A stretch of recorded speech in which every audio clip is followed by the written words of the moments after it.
नमस्कार, मैं अजय साहू और आप देखना शुरू कर चुके हैं शोरगुल टाइम्स। कहानी सीक्रेट अमीरजादा के इस एपिसोड में आहान जब पार्टी में बैठा था तब आर्यन वहां आता है और उससे बात करने के लिए एक प्राइवेट जगह पर लेकर जाता है। वो उसे एक सीक्रेट चेंबर के बारे में बताता है और धोखे से उसे वहां पर बंद कर देता है। आहान बहुत परेशान हो जाता है, पर उसके पास बचने का कोई रास्ता नहीं है, इसलिए वो अपने आप को शांत करता है। पार्टी में सब आहान को ढूंढते हैं, पर जब वो नहीं मिलता तब सबको लगता है कि वो जा चुका है।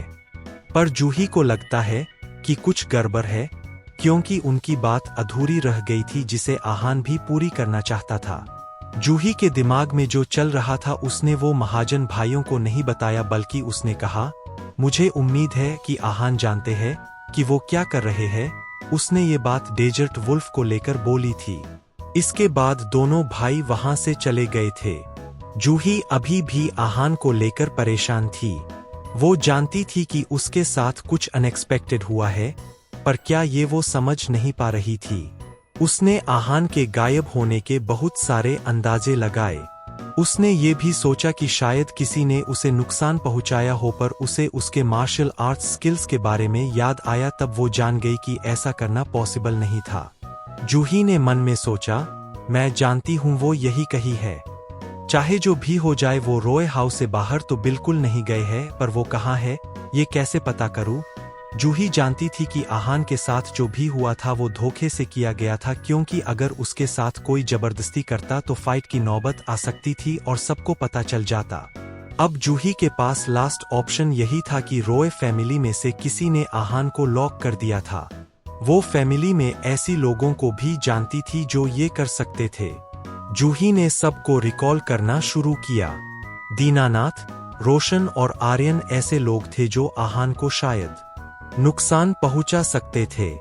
दीनानाथ और रोशन हर वक्त पार्टी हॉल में थे, इसलिए उन पर शक करना बेकार था, पर आर्यन बीच में कुछ देर के लिए गायब हुआ था। ये सब सोचते हुए जूही ऑलरेडी घर में आ चुकी थी। अगर उसे किसी ने लॉक किया है तो घर के किसी कोने में ही लॉक किया होगा। जूही उस सीक्रेट रूम के बारे में नहीं जानती थी, पर उसे पता था कि स्टडी रूम में कुछ राज छिपे थे। वो स्टडी रूम में आई और वहां पर ध्यान से कुछ ढूंढने लगी। वो जानती थी वहां पर कुछ था जिसके बारे में घर के बड़े बात करते थे, पर वो क्या था इसका अंदाजा उसे भी नहीं था।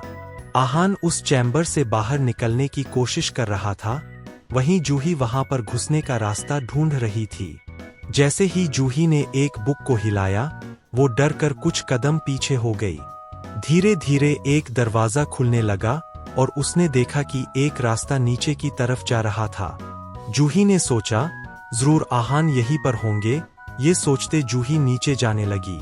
बहुत अंधेरा था, इसलिए वो एक एक कदम ध्यान से रख रही थी और धीरे धीरे बोल रही थी, आहान, आहान, क्या आप यहाँ पर है।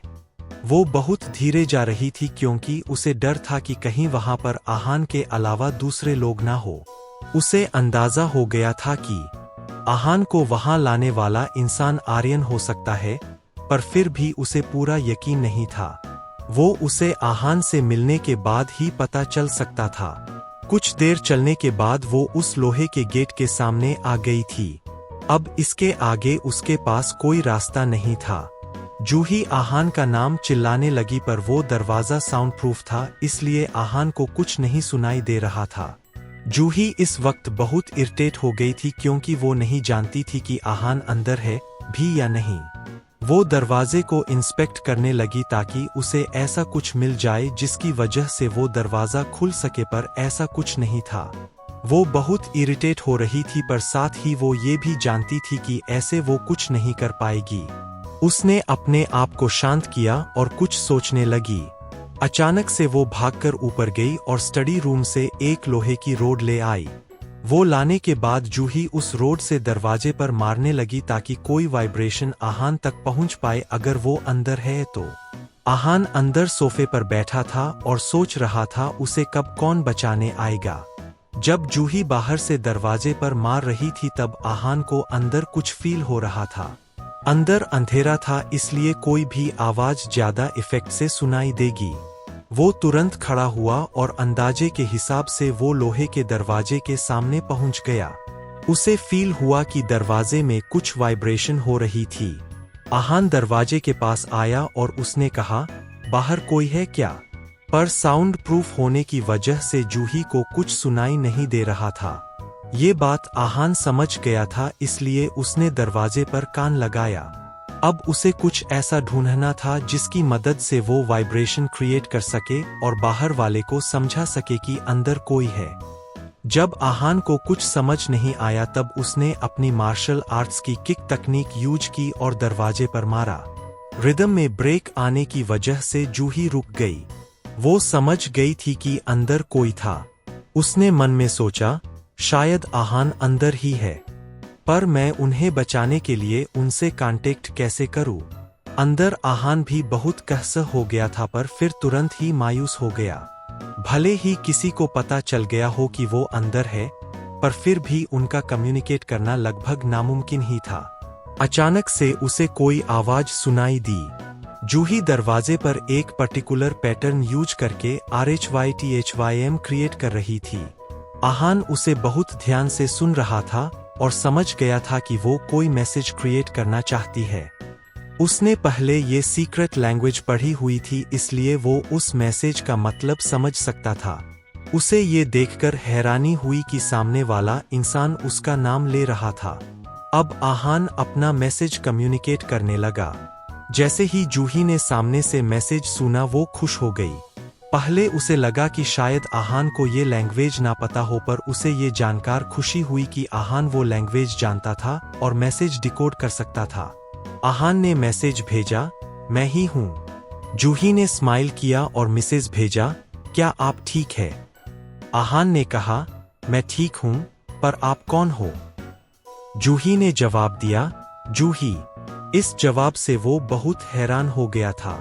रॉय फैमिली में से ही किसी ने उसे लॉक किया था और रॉय फैमिली में से ही कोई उसे बचाने आया था। उसे बहुत अजीब लग रहा था, पर फिर भी उसने मैसेज भेजा, आपको ये दरवाजा खोलना नहीं आता क्या? आहान ने सोचा कि अगर वो ऐसे बात कर रही थी मतलब उसे अंदर आने का रास्ता नहीं मिल रहा था। जूही ने जवाब दिया, मैं यहाँ पहली बार आई हूँ। ये सुनकर आहान डिसअपॉइंट हो गया था, पर जूही के आने से उसके पास कुछ तो उम्मीद थी। उसने मैसेज भेजा, आर्यन के पास कीज है। ये सुनकर जूही को बिल्कुल हैरानी नहीं हुई थी। उसे उम्मीद थी कि आर्यन ही ऐसा कुछ कर सकता था। उसने मैसेज भेजा, मैं उनसे कीज लाने की कोशिश करती हूँ। आहान मन में खुश हो गया। इस वक्त उसकी एकलौती उम्मीद जूही ही थी। उसने सोचा कि जूही आने में देर ना कर दे, इसलिए उसने एक मैसेज और भेजा, अंदर पानी भी नहीं है। जूही समझ गई थी कि आहान क्या कहना चाहता है, इसलिए उसने कहा, मैं जल्द से जल्द कुछ करती हूँ। Don't worry. इसके बाद उसने कहा, अब मैं जा रही हूँ, ख्याल रखना। उसने कुछ देर इंतजार किया और जब सामने से कोई आवाज नहीं आई तब वो वहां से चली गई। इस वक्त आहान उस दरवाजे का सहारा लेकर बैठा हुआ था। वो नहीं जानता था कि जूही उसे बचा भी पाएगी या नहीं, पर उसने अपनी सारी उम्मीदें जूही से लगाई हुई थी। जूही चुपचाप बाहर आई और उसने सब कुछ पहले जैसे ही बंद कर दिया। आर्यन डायरेक्टली पार्टी में गया था, इसलिए चाबियां अभी भी उसी के पास होंगी। जब वो बाहर आई तब उसने अपने आप को शांत किया और ऐसे प्रेटेंड किया जैसे कुछ हुआ ही नहीं था। पार्टी खत्म हो चुकी थी और गेस्ट्स वापस जा रहे थे। जूही की नजरें आर्यन को ढूंढ रही थी और जब वो उसे दिखा तब उसने अपने आप को ठीक किया और उसकी तरफ जाने लगी। जब आर्यन ने ये देखा तब वो शॉक हो गया और उसने कहा, जूही, तुम्हें तो देविक के साथ होना चाहिए ना? जूही ने कहा, मैं आपको ही ढूंढ रही थी। आर्यन ने कहा, तुम मुझे ढूंढ रही थी, पर तुम्हें तो मुझसे बात करना भी पसंद नहीं है ना? फिर तुम मुझे क्यों ढूंढ रही थी? जूही ने अपनी नजरें नीची की और कहा, आर्यन, मुझे आपकी मदद चाहिए। वो जैसे ये बात बोल रही थी उसकी आंखों में पानी आ रहा था। ये देखकर आर्यन को विश्वास नहीं हुआ और वो समझ गया कि शायद जूही किसी बड़ी मुसीबत में फंस गई है। उसने कहा, रोना बंद करो और मुझे बताओ कि क्या बात है। उसने कहा, आर्यन, मुझे सच में समझ नहीं आ रहा कि मुझे क्या करना चाहिए, इसलिए मैं आपके पास मदद के लिए आई हूँ। जूही ने अपने आंसू कंट्रोल कर लिए थे, पर उसे देखकर किसी का भी दिल पिघल सकता था। आर्यन का भी दिल पिघल गया और उसने जूही को गले से लगा लिया। मौके का फायदा उठाकर जूही ने उसके कोट के पॉकेट को फील किया और उसे चाबी जैसा कुछ फील हुआ, पर वो श्योर नहीं थी कि चाबी उस सीक्रेट रूम की थी या नहीं। आर्यन बहुत शातिर था, इसलिए वो आसानी से उसे चाबी देने वाला नहीं था। जूही को कोई ना कोई तिगड़म तो लगाना ही था। आर्यन ने कहा, जूही, तुम मेरी बहन हो। भले ही हम बहुत क्लोज नहीं है, फिर भी हम फैमिली तो है ना। बताओ तुझे क्या हुआ है, मैं तुम्हारी मदद करने की पूरी कोशिश करूंगा। जूही ने अपने आप को शांत किया और कहा, एक्चुअली मैं देविक से शादी नहीं करना चाहती हूँ। पर अंकल, बोलते बोलते ऐसा लग रहा था जैसे वो फिर से रोने वाली है। आर्यन ने कहा, जूही, तुम तो हमारी फैमिली की सिचुएशन जानती हो ना। जूही ने कहा, आर्यन, अगर आप मेरी मदद करेंगे तो फिर मैं भी आपके लिए कुछ भी करूंगी। आर्यन ने कहा, जूही, ऐसा नहीं है कि मुझे तुमसे कुछ चाहिए। देविक बहुत अच्छा लड़का है, उसमें कोई कमी नहीं है। वो टैलेंटेड है, स्मार्ट है और आजकल के लफंडर लड़कों से तो बहुत अच्छा है। जूही ने कहा, आर्यन, आप हमेशा से रॉय फैमिली के हेड बनना चाहते थे ना। अगर आप मेरी मदद करेंगे और मुझे शादी से छुटकारा दिला देंगे तो मैं भी आपकी फैमिली हेड बनने में मदद करूंगी। ये सुनकर आर्यन के चेहरे का रंग बदल गया। उसने कहा, ये तुमसे किसने कहा? मैंने आज तक जो किया है सबके सामने किया है। मैंने ऐसा कभी भी नहीं सोचा है। जूही ने कहा, पर इसके बारे में तो सब जानते हैं। दोनों अंकल इसके बारे में बात भी करते हैं। अगर आप मेरी मदद करेंगे तो मैं भी आपकी मदद करूंगी और अंकल से बात करूंगी। आर्यन को गुस्सा आ गया और उसने कहा, ये सब बकवास है, उनकी बातें सुनने की कोई जरूरत नहीं है। इतना कहकर आर्यन वहां से चला गया। जूही श्योर हो गई थी कि चाबी आर्यन के पास है, अब बस उसे वो चाबी लेनी थी और आहान को बचाना था। पर वो आर्यन से चाबी लेकर आहान को कैसे बचाएगी? आगे जानने के लिए बने रहिए हमारे चैनल शोरगुल टाइम्स के साथ। बस इसी के साथ यह एपिसोड यहीं पर समाप्त होता है। इस एपिसोड को आगे बढ़ाते हुए कल फिर मुलाकात होगी। आज के लिए बस इतना ही। अब कल तक के लिए इजाजत। नमस्कार, धन्यवाद।